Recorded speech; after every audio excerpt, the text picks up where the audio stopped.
মারবো এখানে, লাশ পড়বে শ্মশানে। এটা আগে শুনেছিস? দেখেছিস? মোট বয়ে বাজার বিক্রি করে, লোকের ঘরে ঘরে কাজ করে পয়সাটা এরা রোজগার করে। তোকে শ্বশুর বাড়ির জামাই ভেবে পয়সাটা দেয়নি।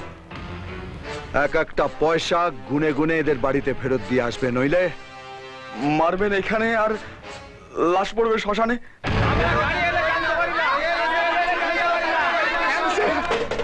স্যার আপনি যাবেন না স্যার। স্যার আপনি চলে গেলে এরা আমায় থেতো করে দেবে স্যার। আমি কথা দিচ্ছি স্যার, আমি সবার টাকা দিয়ে দেবো। মায়ের দিবে স্যার। আর এই ঘাপলার ওয়ার্ল্ড কাপটা? এটা স্যার, এটা আমার দোকানের সামনে লাগানো থাকবে। আর এটা না, নিচে লেখা থাকবে এটা চুরি করা ওয়ার্ল্ড কাপ স্যার। বিশ্বনাথ বাবু, স্যার সমস্ত কেরোসিন ডিলারদের ডাকুন। দারিদ্র্য সীমার নিচে যারা আছে তারাই শুধু কেরোসিন তেল পাবে, আর তেল